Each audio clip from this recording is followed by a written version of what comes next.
Idadagdag ko lang tong video na to. Nakahiram ako ng pang 1/2 drive. Tapos eto, susubukan ko sa lagnet ng sasakyan. Ngayon ito-torque ko to ng 126. Basta nga pala mga paps, ngayong araw pala samahan nyo ako mag-test at saka mag-review nitong Dongcheng Impact Driver. Okay?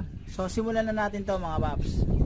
So ito yung kasama niya mga paps. Ito battery, dalawang battery. Yan. 4AH. Yan. Tignan nyo yung battery niya. Yan. Tapos yung charger niya. So yung charger niya ganito lang yan. Yan lang yan. Ang kinagandahan dito sa battery na to, makikita mo yung karga niya kahit hindi na ikabit dito. So ayan, pipindutin nyo lang yan. Yan. Dalawa. So isa dalawa rin. Tapos ito yung pinaka niya, brushless na impact driver. Okay? So ayan siya. Natin yan, may ilaw siya. Mahina, di ba? Nasa set yan dito mga paps. Set yan. So okay mga paps, konting information lang regarding sa impact driver at saka impact wrench. Yung impact wrench, yun yung ginagamit natin kapag magtatanggal tayo or maglalagay tayo ng bolt o kaya yung mga nut. Yung impact driver naman, para yan sa mga screw. Okay? Sa mga screw yan mga paps. So kaya nga di ba merong screwdriver, ito impact driver. Okay? So yung pagkakaiba ng dalawa. Pero may mga case na pwede mong i-convert yung impact wrench, gagawin mong impact driver. Yung impact driver naman, gagawin mong impact wrench. So ito siya mga paps, ito yung impact driver ng Dongcheng. Ngayon, ito i-snap na lang siya. So hindi na siya kailangan iikutin pa. Ito yung pinakabit niya, papasok nyo lang. Yan, ganyan. Yan, nakalak na yan. Okay? So susubukan natin to mga paps. So ayan, testing na natin to dito. Okay? So ayan. Sa low. Masyado mahina yung low mga paps. Tingnan niya.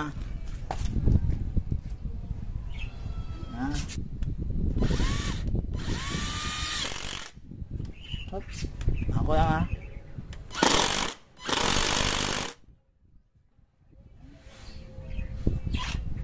Kaya naman siya sa medium.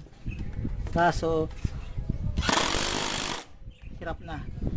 Okay, so kailangan natin i-high sa ganyang kakapal. Tingnan natin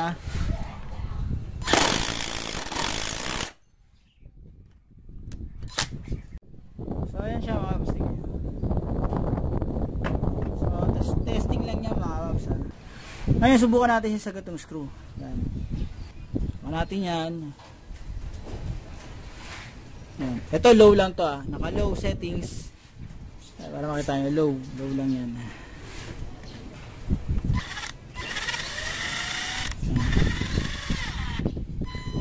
So pag ganyan makapal, hindi kaya, i-medium natin yan.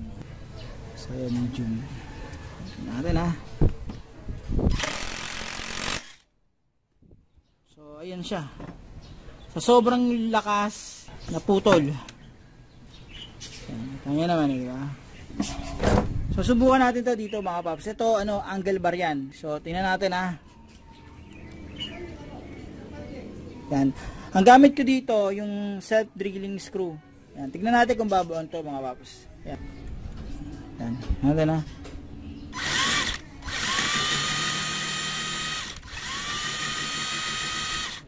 So ayan siya. Meron na.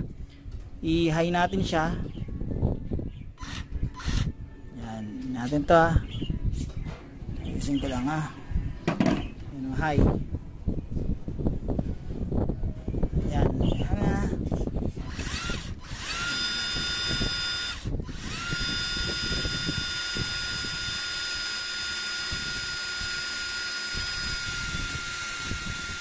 Makapal yan mga paps, angle bar yan angle bar to.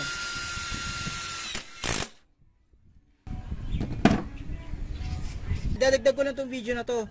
Nakahiram ako ng pang 1/2 drive. Tapos eto, susubukan ko sa lagnet ng sasakyan. Ngayon ito-torque ko to ng 126. 126 ko ito torque to. Yan, subukan natin Tignan nyo Yan. Yan. Ano na? sigurado lahat. Yan.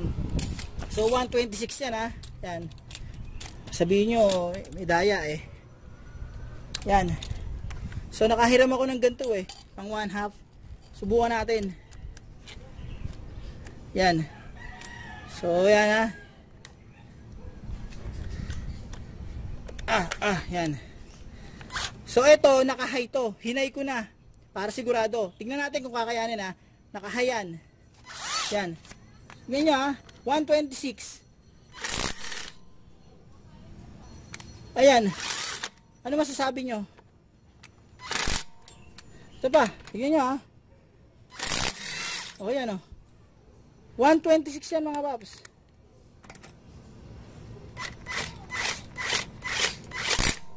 Oh. Ano ba yan?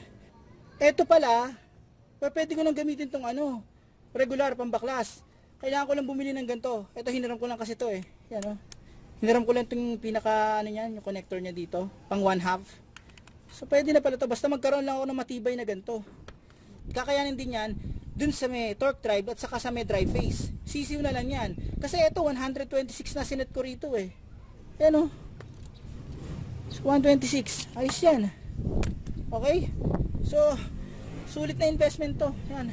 So okay mga paps, hanggang dito na lang yung video ko. Sana kahit paano itong video na to, nagkaroon kayo ng idea kung gaano ba kalakas itong Dongcheng impact driver. Okay? Sa pagkakaalam ko, mas malakas ang impact range kaysa sa impact driver. Pero ito, ano, iba, malakas to mga paps. Kaya ito, pag gagamitin ko to, lagi kong ingatan. Lagi ko i-double check kapag maghihigpit ako na naka-low lang siya. Kapag na-set ko to ng medium or high, lalo na pag ang bolt ko 10, 12, 14, ako baka maputulan ako. Yung sa sa screw, parang na-strip na yata eh. Kamali ako eh na i-medium ko. Sobra yata.